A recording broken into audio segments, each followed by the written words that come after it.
Good morning, good afternoon and good evening, and welcome to Energy Speaks Back, powered by B2B Energy. My name is Paul Webb and I'm the founder of B2B Energy, and I'm also your host. And weekly I present to you energy experts from around the world. Welcome to episode 155. Our purpose, as always, is to provide a good understanding of energy management knowledge from around the world, which is available today for us to deliver savings that impact on our planet.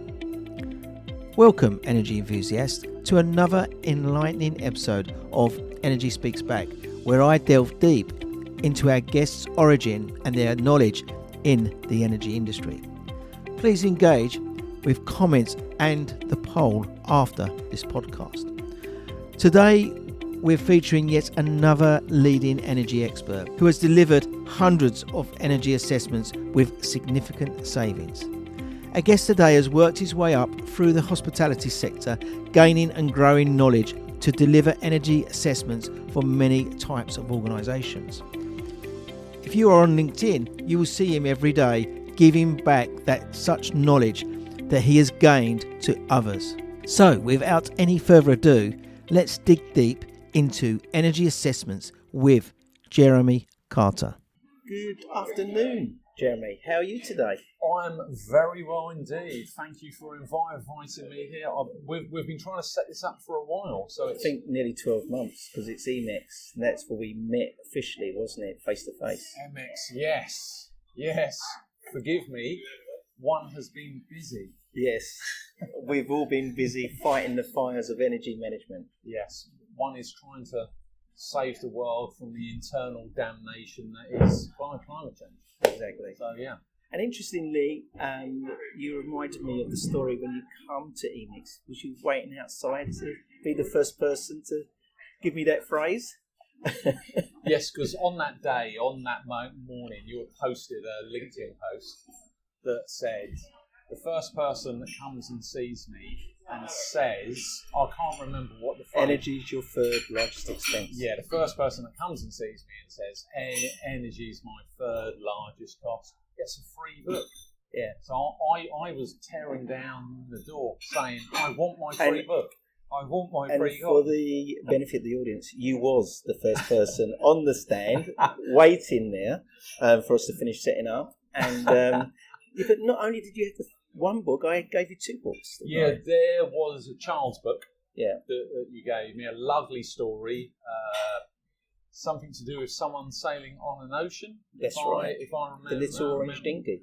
Yes, which I gave to a good friend of mine whose kids loved it. Brilliant. So, yeah, good. Brilliant. Well, again, for the benefit of the audience, we met then. We constantly, I feel as I know you as a close friend, because you put a post, I put a post, we put a comment on, put a comment on every day. Yes, quite correct. Prolific. Yeah, we're almost like LinkedIn speed daters. Yeah. Yeah. I don't know if you've had it, but people have said to me, do I have shares in LinkedIn or do I own LinkedIn? Because obviously I appear so much on their feed. To be fair, I think we should do. It's something we ought to change. We should take over. Yes, LinkedIn.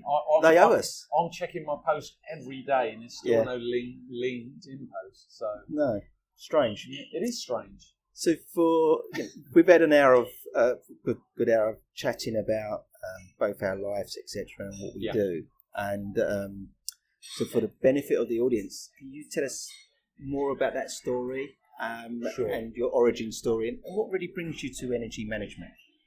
What brought me to energy? Wow, what a question. I started out in leisure centres.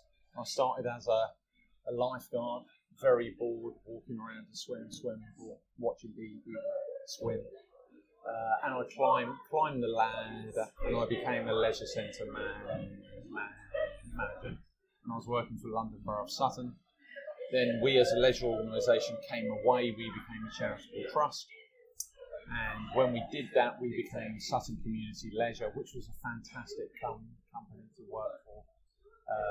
When we did that, London Borough of Sutton said, as you know, we're one of the greenest thinking councils in the country. We suggest you look at an environmental management award and we would recommend you consider ISO 14001. Right.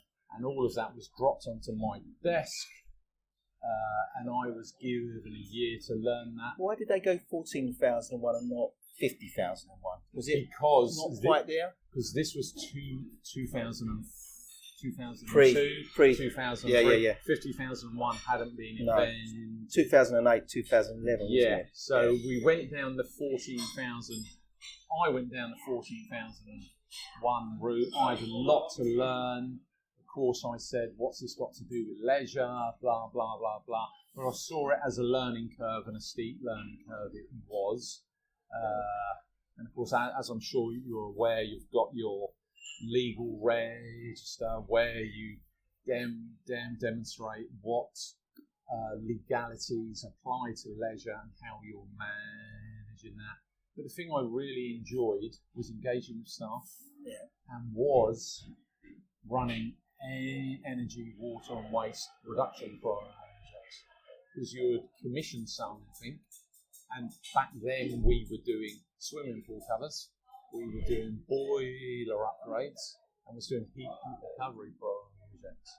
Was you looking at backwashing and things like that? Yes, we was. We was looking at technology that would reduce backwashing time. Right. And we did. I have commissioned such a technology. It was one of those sonic boom technologies that sonically blasts the water, that breaks down the debris in the water, so that as it goes through the filter, the filter requires less backwashing. Wow. That cut the backwashing time in half, which meant there was water saving, there was gas saving, because the water you send to drain as part of the backwashing process, you have to replace with fresh cold. So there's less heated water to replace. Yeah. Less chemical, less staff time. Yeah. So there's less waste cost. Correct. Sewage cost and such. Yes, Yeah. correct. So I did ISO 14001 for Sutton Community Leisure. Did that for a number of years. Glad to say I was improved scores each year. I think the first time I started, I had 4 major, 4 minor non-conformances, 12 observations. The last time I went through, I had no majors, no minors, 1 observation. Wow. And so it was a good learning curve for me. During that time, I also went north and worked in a leisure centre in Whitby. Sutton Community Leisure used to continue to employ me as a consultant to get through the 1, to manage the system, and 2, to get through that accreditation process. Sutton Community Leisure were then swallowed up by Greenwich Leisure, and I worked for them for a few years as well. And then just as Greenwich Leisure got to that point where they replaced me by employing someone internally, my then employer, Scarborough Borough Council, advertised for a energy manager's position, which I applied for and had a career change. Yeah. I moved from leisure management to energy management, and I had 6 fantastic years reducing energy for Scarborough. When I started, they were spending 1.5 million on gas, electric and water, and when I finished, it was 6 years later, it was 820,000. And what I was really pleased about, we had year-on-year price increases on tariff on all 3. So it was a real significant saving. I will caveat that by saying Scarborough were doing some rather silly things. They had heating and cooling fighting each other. Also, something as simple as loft insulation in some of their larger buildings wasn't up to current standards, so the thermal efficiency of the buildings was poor. Also, around 2013, 2014, that's when LED lighting had improved to such a stage that it became affordable through our Salex recycling scheme, and meant that it achieved a 5-year payback, so we could fund it through. I know you said it as a caveat, but they wouldn't have found it unless Jeremy Carter was there identifying it. Correct. Yeah.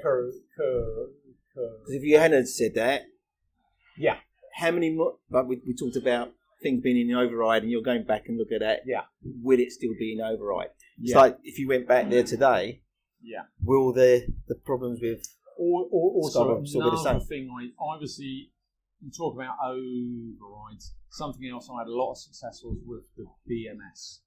And when I inherited the BMS, it was set up to avoid complaints. And Right. I'll use the example of the town hall. Right. Staff had access to the town hall 7 a.m. to 7 p.m. The heating was programmed to be at set point 7 a.m. to 7 p.m. The bulk of the staff worked 8 till 5. Yeah, yeah. So I trimmed, and I trimmed that heating back. Yeah. And that Did you do it instantly, or did you sort of gradually do it? no, that I went from 7 a.m. to 7 p.m. to 8 till 5 overnight. As soon as I saw it, I thought You took that leap. Yeah, Yeah. I thought there's probably less than a handful of staff in the building come 6:30. We're not going to heat the entire building or that particular zone for less than a handful of people. Yeah. And what year was that? This was between 2010 and 2016. Right.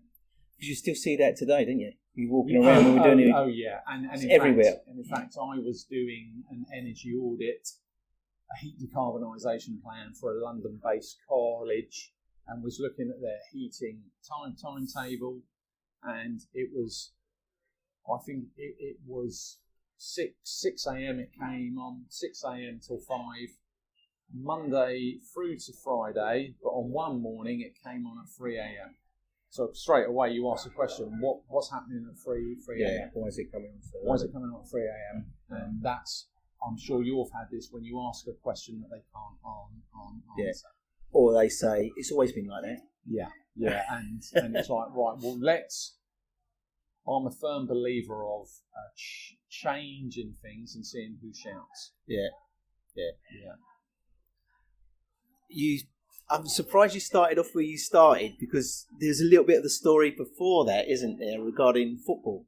Yes, I was You had some sliding doors, didn't you? I did have some sliding doors, yeah. I was very fortunate. I played for Brentford youth team for two years, and at the time, I was of the mentality I didn't have to worry about my education because I'm playing week in, week out for Brentford. Yeah. And then when I got to 16, they made the mistake of not taking me on, which is I love your confidence. Which is why they remained in the lower leagues for so long. Yeah. And have only just reached the Premier League in the last They're 5. quite a surprising team, though, aren't they? Yes, they're I've seen them play quite a few times, and they would be what I call a bogey team, because you think you're going to have an easy game, but you're not. No, what I think Brentford have, they have some very clever players, and they have a clever manager that plays a very clever system. Yeah. So, and by the time I got released by Brentford, I'd messed up my GCSEs, so I then went and found a lifeguarding job. Just people are going to ask me, why am I delving into this? But is there anything there within that learning curve you had as a footballer, a sportsman, that you feel that you've contributed to today? Yeah, well, it's about being successful in sport is often about execution. And when fast forward years later in my life, when I became a triathlete, you learn how important it is to execute well. Yeah. Because you've got to manage your energy levels. The mistake I often made in triathlon was I was very good at swimming. I was okay on the bike. I was slightly better on the run. But because I was so obsessed with swimming, I wanted to do a personal best in the water, which meant by the time I got out of the water, I was knackered. And when I was doing a half Ironman, you're looking at 6 hours, just under 6 hours of effort. The swim is half an hour. So it's 1/12 of the whole thing, and I'm already spent. Yeah. And I've got 11/12 still to go. Yeah. But yeah, it's about So translate that into energy management. it's about being efficient, and it's about executing. Some of the triathlons I did, they would send you off in waves, and if I was doing well in the swim, which you always did, I would catch the wave in front, and you knew they were a wave in front because they had different colour swim hats. And there was one race where I caught the wave in front of them. I was flying. But the problem is when you got out of water and on the bike, they then overtake you again. Correct. Yeah. Correct. And that happened a lot. Yeah.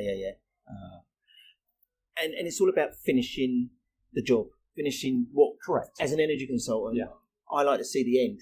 I like to go in and see the start of it, and I like to see the end. What I've had recently, I've had a handful of clients that have called me back and said, Jeremy, you auditors, you undertook an energy audit a couple of years ago. We've followed your recommendations. We haven't followed them all, but we've done at least half. Can you come in and do an energy audit? Because one, we want to see how much we've improved, and two, we want you to tell us what else we can do. Yeah. And that's a really fantastic place to be. And I like the way as well you sort of say these different aspects. So with energy management, you've got the consumption, doing the consumption, and then you've got the billing. So there's two aspects there. No point doing one without the other. Correct. So no point swimming without the cycling. Yep. So you have to do both. They all have to come together, don't they? Which Correct. is another lesson that you can bring from there. And I remember when I was at Scarborough, probably between 2010 and probably 2013, I used to take a phone call a week from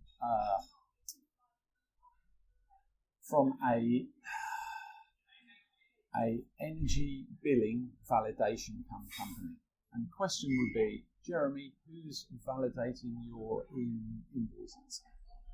And I kept thinking, well, I can pay a company will come in and validate my invoices free of charge, and if they find any errors that results in credit notes, they will take a percentage of that credit note as their fee. If they don't find anything, there's no fee. But I knew that my department heads, I knew that if I paid such a company to do this, and let's say they found 100,000, and as a result I would have to give them a fee of say £25,000, my department head would have seen that £25,000 as a loss. Yeah. So I decided there and then, I thought, well, how hard can this invoice validation be?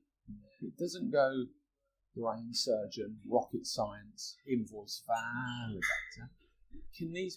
Are these people on a different intelligence level than me? Yeah. Or is this something I can teach myself? Yeah.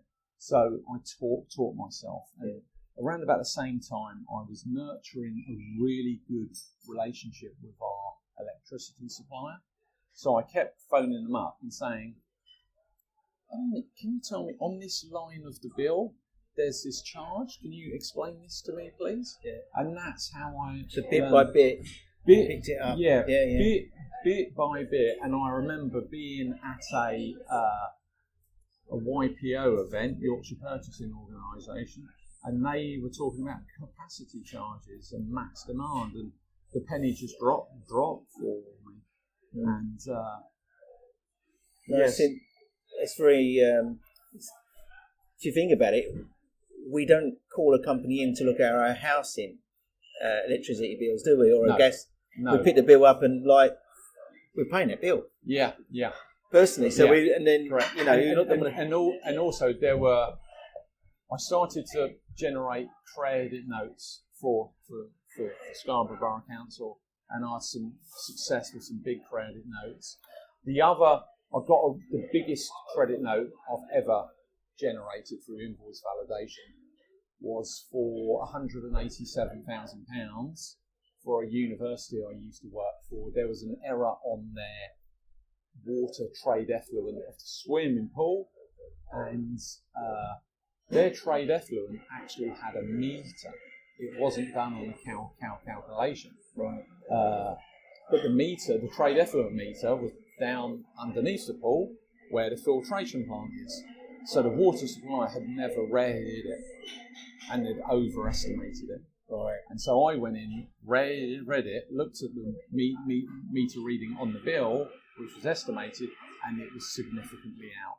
And it took me a year to argue that, and that wasn't me just saying, look, your billing's wrong, and they bouncing back and saying, no, it's right, and then I'd phone them up again and say, no, it's wrong. That was me saying, look, here's the historical reads.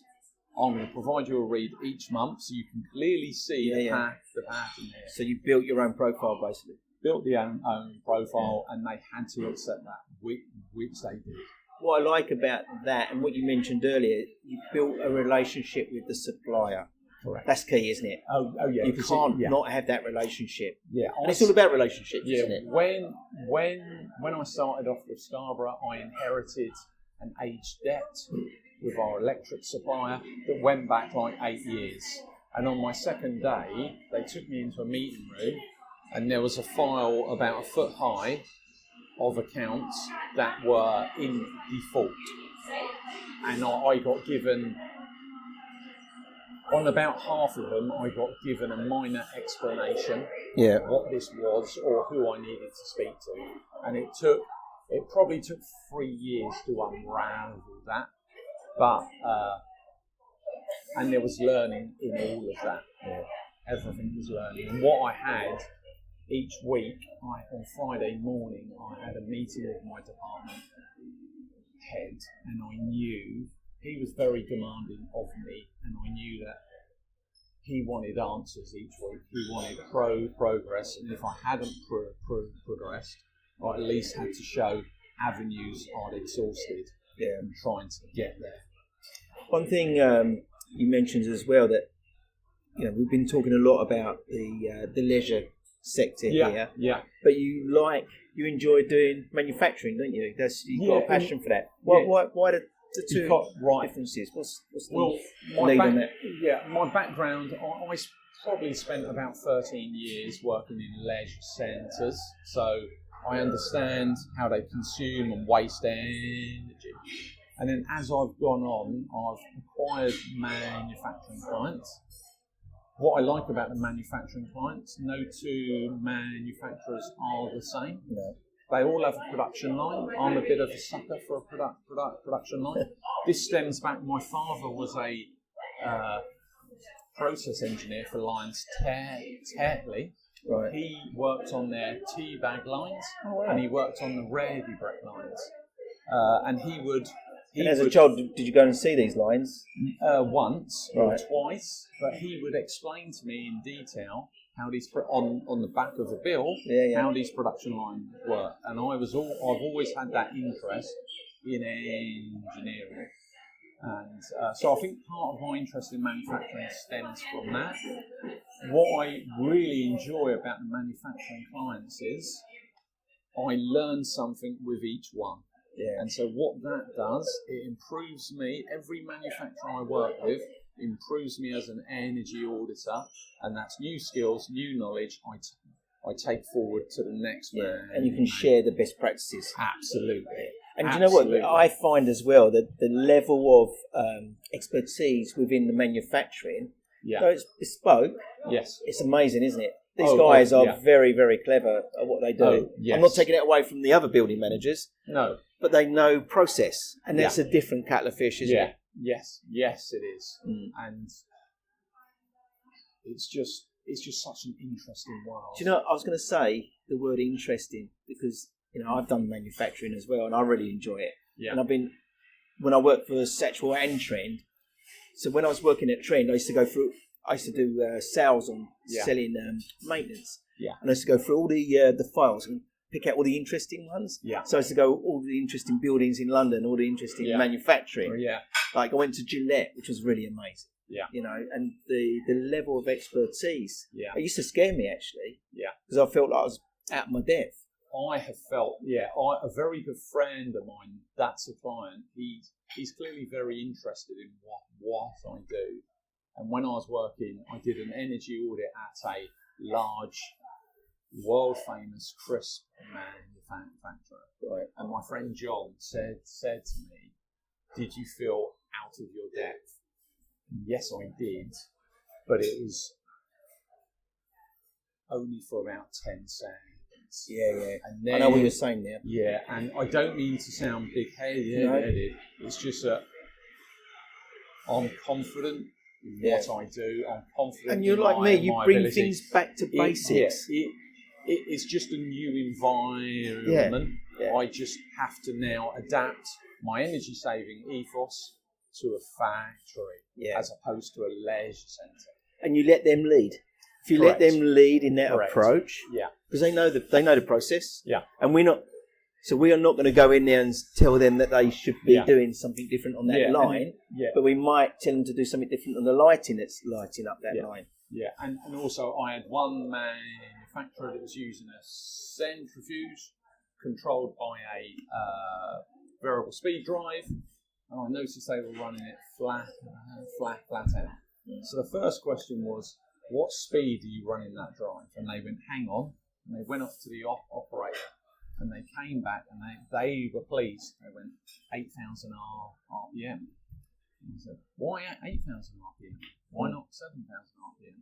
Yeah. And they couldn't answer that question. And I said, the reason... And it was 8,000 fixed? Yes, 8,000 fixed. And I was saying, the reason I'm asking, as you know, is because the relationship between speed and energy consumed isn't a linear relationship.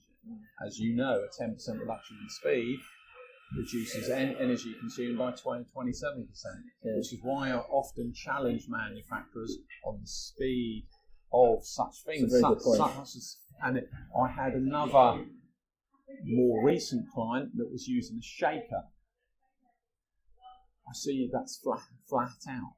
Right. Why are you running flat out? Why don't you reduce the speed? And they looked at me blankly, and I said, well, there's probably a sweet spot between the speed you operate your shaker and what you're trying to achieve.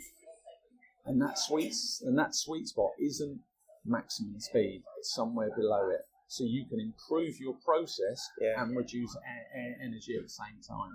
That's where we're looking to get. Very, very valuable. And then, so you're learning that something new. So tomorrow you could be at another manufacturer and they could have the same system or something similar, couldn't they? And you could and also I had a manufacturer recently that produced pellets for livestock feed. And so the pre-audit meeting lasted about 2 hours, which is more than twice the length of time it normally does. Yeah. And I said, we've got a whiteboard there. Can you draw your processes in your production line? Yeah. Because your factory's so big, on that production line's going to get lost in my mind. Yeah. So I want you to draw it now. I'll take a photo of it and we'll walk around. And it basically had 7 processes: grinding, extruding, cooling, drying, cooking. You know, you've got to, and like, they had their drying process was a ventilation system, and I said, "What's the set point?" I understand you're using steam. What's the set point? And the answer came back, "No, the valve's just open."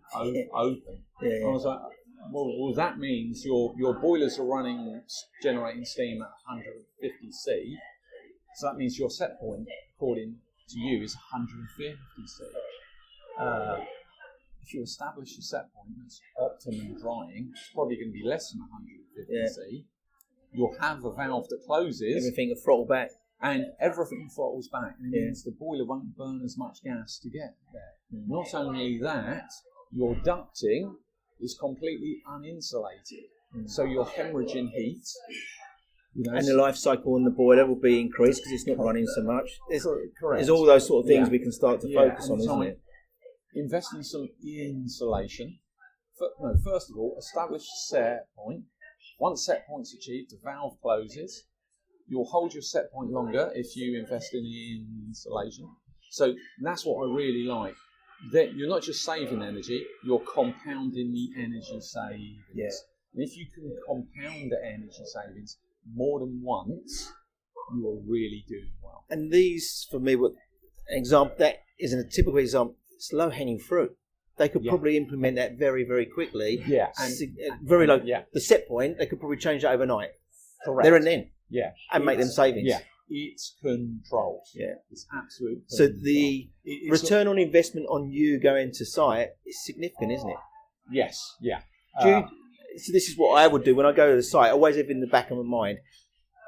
We don't need to mention our cost, but always have in the back of my mind how much that customer's paying for me to go to that site. Yeah. And I always try to see whether I can get that saving in the low-hanging fruit. Yeah, and there was one client of mine that I was pitching to thought that I was expensive. And the conversation was going south. And then I said, well, can you show me your electric bills? Because they'd previously sent me their electric in invoices. And I spotted an opportunity. Their capacity was, I think their capacity was 350 kVA, but their max demand was never above 150. Right. So you can reduce that by 50% straight away. So I explained that to them, and I said, and within a year, you'll more than recover my fee. Yeah. And the whole conversation changed. Yeah. And the lady looked at me and smiled, and she said, you know what, Jeremy? I don't think you're that expensive after all. and I said... She said, can I give you more money? And I said, I haven't even looked at how you're consuming and so... which is a bigger chunk of the cake, isn't it? Yeah, and that's now a client I've done 5 pieces of work for and have a really good relationship with. Yeah. And that's the client, that's one of 2 or 3 clients that have followed recommendations and said, can you come back? What else can we do? I know when we've been talking, you mentioned we met at Amex and you picked up loads of opportunities to do energy audits. How many energy audits are you currently doing on a weekly basis? 1 or 2 a week. But a few months ago, it was 4 or 5. Really? Yeah, and I was really... So what's that in a year you've done? So I've met you about a year ago, and you've probably done over 100. Yeah, without a doubt. Right. Without a doubt. And so you've done 100 assessments? Yeah, for me, my process is, if you're a client and you reach out to me and we agree an energy audit, the first thing I say is, can you send me 12 months of gas and electric bills? If you've got solar, I want to see 12 months generation. Yeah. And I start chewing through the data, analysing the data, doing the data part of my audit report before I go. And that typically raises some questions. And in my spreadsheet, there's a tab that says questions for a client. Yeah. Then I'll do the solar PV assessment before I go. And I'll do a bit of research. So before I arrive on site, usually a third of their report is done. Yeah. And that saves me time. Yeah, significant time. Yeah. And then I get on site and I walk around and I have a pre-audit meeting, and I often encourage the client. I say that they can steer me. And what I mean by that is, if the head of this facilities has been trying to push through an energy saving project, they can give you a heads up on that. Yeah, they can give me a heads up, and I can make an argument for that. And so that is some great sort of legwork you've done there regarding that. Some significant. I'm sure the carbon footprint. Yes, you've created a carbon footprint by doing that, but at the same time, the carbon footprint that you've probably reduced energy. Yeah, not to mention the projects. So presumably there's been project work off the back of that for yourself and for other people. Yes. But the quick wins, there's been some significant quick wins, low-hanging fruit type of work. It's interesting, because I'm going to ask you a question now, because I know that I do it doesn't work that way. Well, it's going to work that way. Right. We had a discussion about aggression. Yeah, we did earlier. And that, so I have for the benefit of the audience, we were sitting by a door and people kept leaving it open until we sat down and no one left it open because they looked, because they could see. Because we're scary looking. Yeah.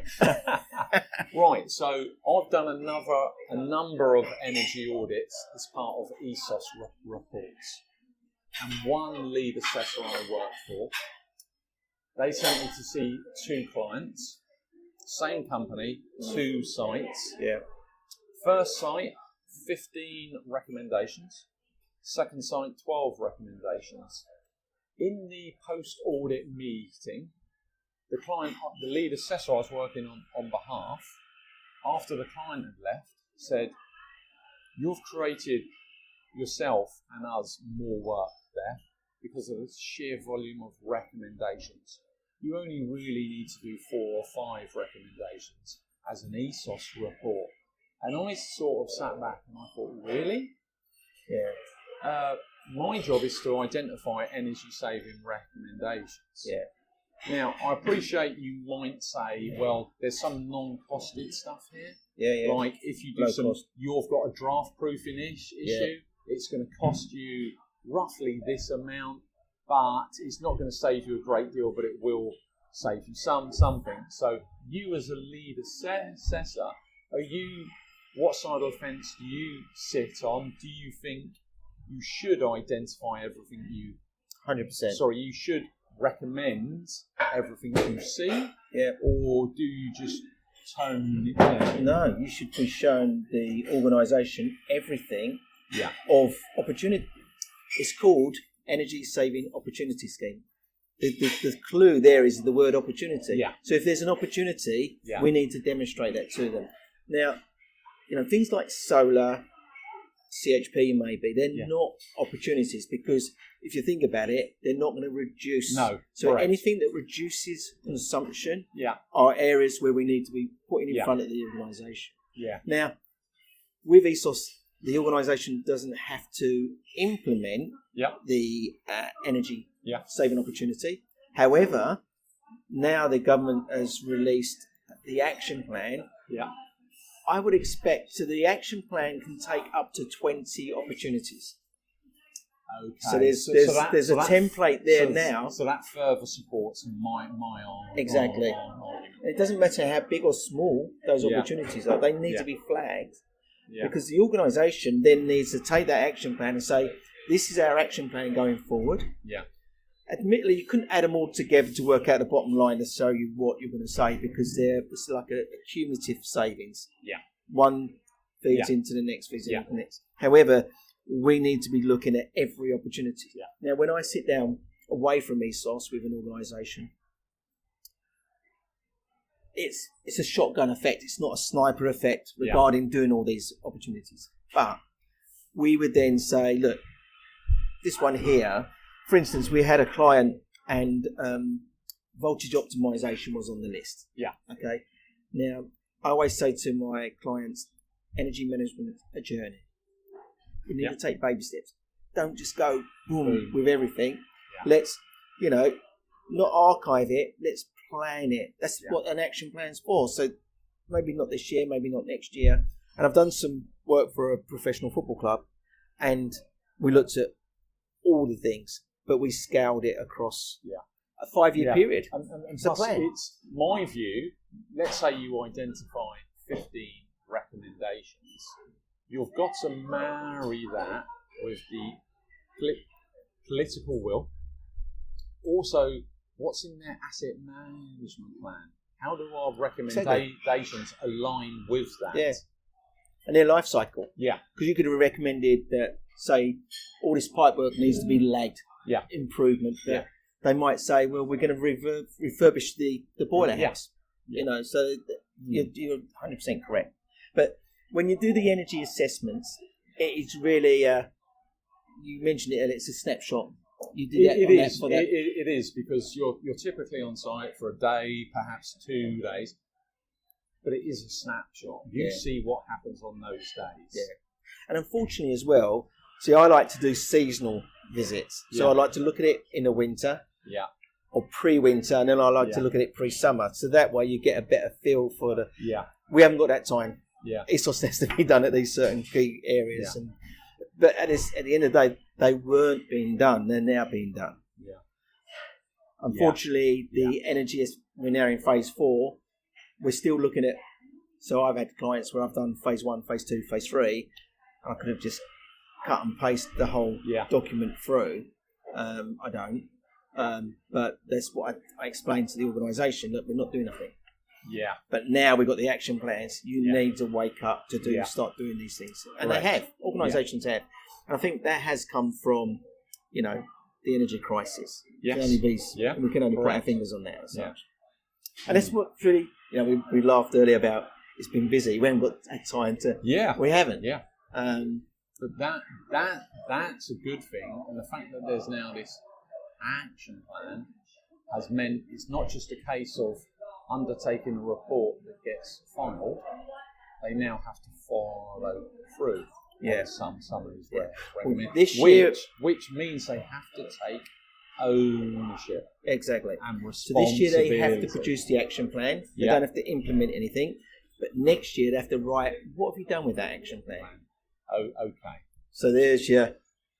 Because what they don't want to say is we've done nothing. Yeah, so what our clients need to be thinking of is, okay, we're going to write an action plan, but we need to be considering, what are we going to actually do? Yeah. So And that's the next stage of it. We don't know so we know what this stage is regarding writing the action plan. We don't know what the next action plan is going to look like as such yet.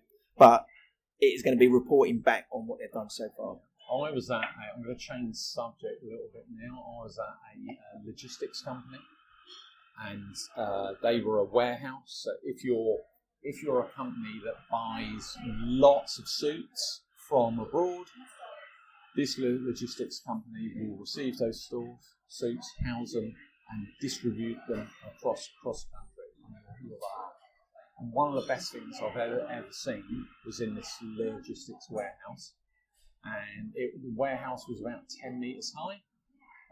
They had several mezzanine floor area, and they had a lift to carry boxes up, and they had a helter-skelter to bring them down. And I was thinking, why not use gravity in that way? Well, do you know, I'm not too sure whether you're familiar with this, but in most of the commercial buildings, we have hydraulic lifts. Yeah. So the lift system only uses energy to pump it up, and it comes down with gravity. Yeah.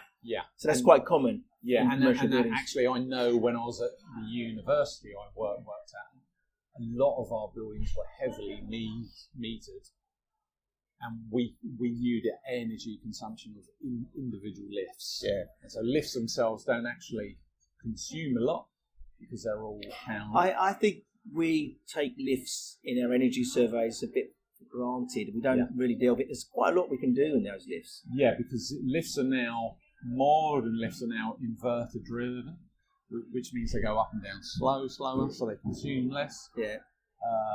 I've often Interesting one on lifts. There's a light inside that lift. Correct. And does the light go off? Well, you don't know, do you? You need a microwave sensor. Yeah. That's what you need. For those of you that don't know, a microwave sensor detects humans. Yeah. No human in the lift, no light, which means if you're a dog or a cat. But when we're doing the energy surveys, how do we know whether that light's going on and off? We would have just, It's an interesting point. Yeah. Anyway, we digress. Okay. And I'm looking at the time, and you threw a curveball just now at me regarding questions, so I'm going to give you a curveball now. So this is the $1 million question. Okay. And it sees whether you've been listening to my other podcasts. So does it? I'm not going to ask you a question of episode 100. No. So it's come to that stage where I like to put you on the spot here. You're on the spot every day when you're doing a great job for your LinkedIn stuff. Is there anything you can give back to our audience today regarding a takeaway for energy management, whether it be an energy expert or an organisation? It's interesting you should say that, because I was at the care show Wednesday and Thursday this week, and care homes, there's something, I was talking to an organisation called CQC, the Care Quality Commission, and they do their initial assessments. And part of that assessment's changing, and they're now going to ask care homes where they are in terms of environmental and energy management. And a lot of care homes don't really know what that means or what they need to produce. And my sort of answer to that question is, you've got to make a start. The most difficult thing in life is starting something you don't want to do. But the most surprising thing is, you always realise that once you have started, it's not half as bad as you thought. And you asked the question, why didn't I start that before? Correct. Why did I put that off for so long? It was actually ridiculously easy. Yeah. So my takeaway point is, whatever you're trying to do, whatever you're putting off, make a start. And that might, so in terms of a care home, that might be, have an energy audit. An energy audit will tell you what your consumption is, what your carbon emissions are. Yeah. It will give you recommendations on how you can improve your energy and environmental performance. Those recommendations then form an action plan. So when an organisation like the CQC come around and say, well, where are you? If you can say, well, we've had an energy audit, here's the energy audit, and from this we now have an action plan of tasks we wish to consider. That is a very good start. Yeah. So you're halfway there as well, aren't you? Correct. Or you're there. Yeah. Yeah. Yeah. Are you going to use it as a post? Because I think that should be a very good LinkedIn post. Maybe Monday morning, 9 o'clock, when I open my thing, I can see it. That is a planned LinkedIn post. As you know, I'm very active on LinkedIn. You're very active, LinkedIn. yeah. LinkedIn's been very good for me. I learned a lot on LinkedIn. I've also acquired work on LinkedIn. It's helped me raise my profile. So but I must admit, the stuff you're doing on there, Jeremy, it's amazing. The stuff you're bringing it all to everyone's attention. That's very clear. Kind of you to say so, because when you're posting every day about energy-related matters, you think, well, am I just creating wallpaper? Yeah. No, you're not. And the concern is, am I adding value? That's my thing. One day loads of people are going to come up to you and say, oh, thank you for that post. And you think, I get that all the time. Yeah. People come up to me and say, oh, I follow you on LinkedIn. And go, do you? Why don't they tell us? Funnily enough, I was at a black tie event. Took my wife along. She had a greater time. And greater or better time than yourself? She enjoyed it. Opinions vary. But my wife got talking to this lady, and I think they started talking about each other's outfit. And then my wife introduced me to this lady. And she went, oh, I already know. And I went, I know who you are. She looked back at me and I went, yeah, you've cancelled 2 of our teams meetings. And she had a shocked look on her face, and I explained who I was, and she said, I'm so sorry. Bear with me, I have been busy. So right. That's the power of LinkedIn. Yeah. So, yeah. Well, on behalf of the industry, please carry on what you're doing, because I even learn stuff. It's brilliant, and it stimulates me. And sometimes when I see a post coming in from Jeremy, I think, oh, I must get my post out today. So it inspires me 100%. And I watch it and I'd comment on it. You know, I think it's important that we all work together on this. You know, collaboration is very key. Absolutely, collaboration. I remember there's energy management roles I've had where my team, there was one organisation I worked with where I was a team of 4 energy environmental people within an engineering team of 12. And then several years later, I was an energy team of 1 in an engineering team of 5. And I was thinking, well, how can I... And I had more impact as a team of 1, and that's because I was communicating with other departments, I was collaborating with more people. Yeah. So you mentioned the power of collaboration is incredible. Yeah. Absolutely incredible. Yeah. Well, Jeremy, thank you very much. I feel very honoured interviewing you today. It's been a privilege, so thank you. Let me just say, when you comment on one of my posts, I think I must be doing something right. So please comment. I think we slapped each other on the back enough today. But no, thank you very much. You're doing a great job. And you know what? Thank you for having me on your show. Yeah. I look forward to future invites. Brilliant. If you want to book me as a regular slot, we should do something more, I think. So anyway, please, thank you, and you and your family stay safe in these times. Thanks, Paul. Thank you to my guest for joining me on Energy Speaks Back. I hope you found today's insights valuable. And don't forget, please, listen to the previous episodes because they're full of insights to help you make a real impact on energy efficiency. Together we can drive change and make a difference to the environment and our planet. So thank you once again. That leaves me with one more thing to say. Please, you and your family, stay safe in these times.